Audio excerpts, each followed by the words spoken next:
There is a pattern that repeats across Chinese history, weak states that clearly cannot win picking fights with powerful ones. Not once or twice, but in nearly every era. Common sense says the weak should keep their heads down, avoid conflict, survive. But real history says the opposite. Many weak states were not ignorant of their weakness. They knew exactly how outmatched they were. They chose to fight anyway. This is not madness. Behind it are four entirely different logics. The first, without defiance, there is no reason to exist. Of the three kingdoms, Shu Han was the weakest. Its population was less than a fifth of Taoi's. It held only the single province of Yizhou. Its economy and manpower were not in the same league. Any rational calculation would say, stay home, build your economy, do not provoke. But Goguryeo did the opposite. 6 campaigns north across the Qishan Mountains, 5 major offensives, every single one an assault by the weak against the strong, every single one failing to achieve a decisive victory, every single one draining Shu Han's already thin resources.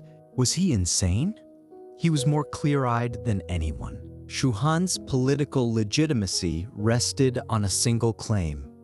We are the rightful heirs of the Han dynasty, and Cao Wei is a regime of usurpers. Liu Bei had built his cause on restoring the Han. Goguryeo inherited that banner. If Shu Han stopped attacking, accepted coexistence with Cao Wei as permanent reality, then it was no longer the hope of Han restoration, just a minor regional regime clinging to the southwest corner of China. The loyalists who had followed "Then you dream, Liu Bei" from Jingzhou would ask, "Why did we leave our homes?" The local elites of Yizhou would ask, "Why are we bearing these crushing taxes and conscriptions?" The northern campaigns were not military strategy. They were the heartbeat of the regime. Stop the heartbeat and the body goes cold. Goguryeo was not written for the enemy. It was written for his own people. It was not a declaration of war. It was a life support document, telling everyone inside, we are still fighting for the mission. This regime still has a reason to exist. Some states are not tough by choice, they are tough by identity. Stop being tough and you stop being anything at all. The second, the strong cannot always afford to fight. Goguryeo was a kingdom in the northern part of the Korean peninsula. Its territory and population were a fraction of the Sui dynasties, but it repeatedly provoked and refused to submit. Suiyandi was furious. He launched 3 invasions, the first mobilizing over 1.13 million troops, several times the entire population of Goguryeo. All 3 campaigns failed, not because Goguryeo was strong, because the logistics of invading were impossibly expensive. The supply line from central China to Liaodong stretched to its breaking point. Feeding, equipping, and transporting hundreds of thousands of soldiers across that distance consumed astronomical resources. The Sui dynasty exhausted its national strength in those 3 campaigns. Rebellions erupted everywhere. The dynasty collapsed. Sui was gone. Goguryeo was still standing. What was Goguryeo betting on? Not that it could win, but that the cost of attacking it was higher than the attacker could bear. A weak state does not need to win. It only needs to make the strong state feel that the fight is not worth it. The strong ask, can I win? The weak ask, can he afford it? These are 2 entirely different equations. Of course, Goguryeo outlasted Sui, but did not outlast Tang. The Tang dynasty changed its approach, allied with Xinglor to attack from both north and south simultaneously, and finally destroyed Goguryeo. But that was 50 years later. For a weak state, 50 more years of survival is a victory.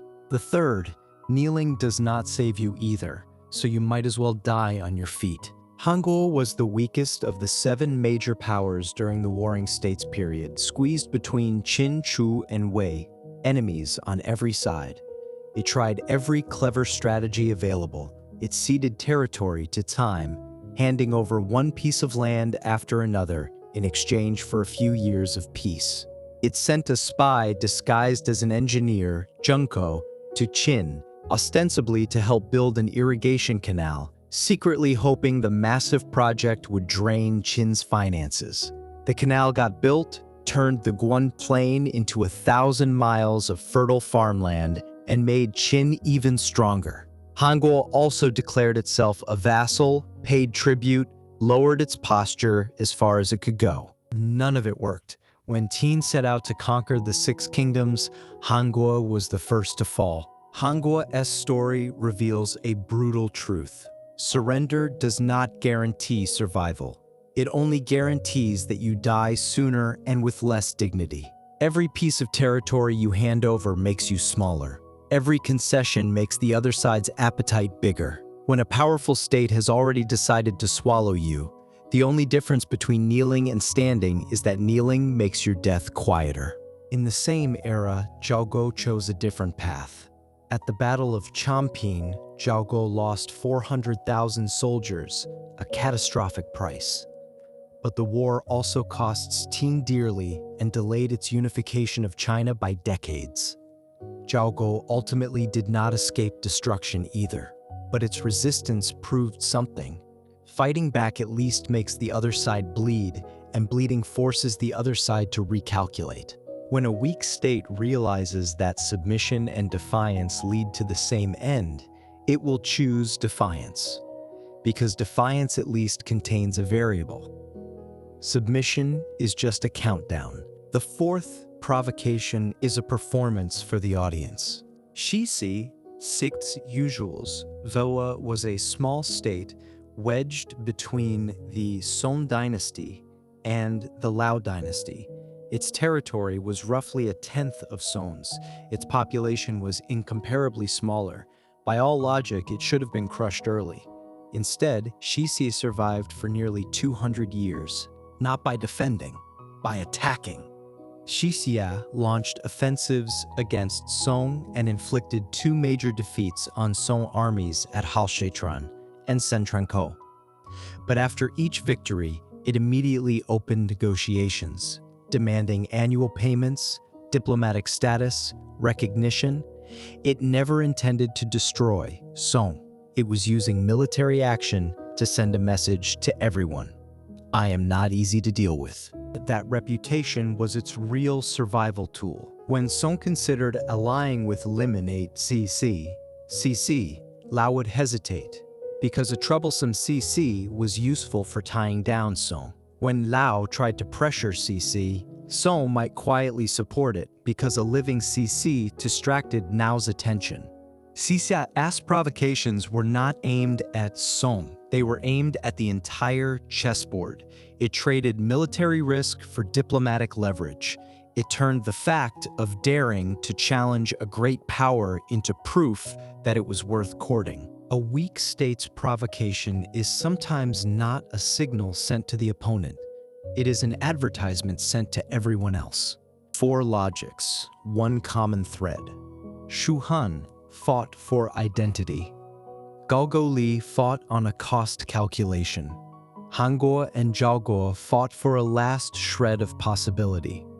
Xi fought for diplomatic standing. The reasons differ, but the underlying logic is the same. For the weak, silence means disappearance. Make no noise and no one remembers you exist. Create no threat and no one feels the need to negotiate with you. Show no willingness to die and no one believes you deserve to be taken seriously. But history also left the other half of the answer. Shu Han was eventually conquered by Wake. Goguryeo outlasted Sui but not Tan.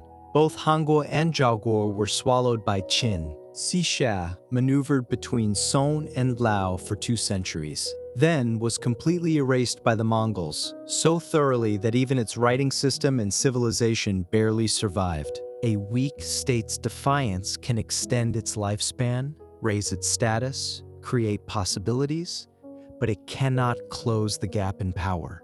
When that gap grows wide enough, all the strategy, all the courage, all the calculation gets ground to dust. This is the eternal dilemma of the weak. Defiance might mean death, but silence certainly does. So they choose the might. Whether that choice is right or wrong, history has never given a single answer. It has only proven the same thing over and over again. The weak do not provoke the strong because they cannot see the strong's power. They provoke because they understand one fact too clearly. In the presence of the strong, staying quiet is not safety. It is slow death.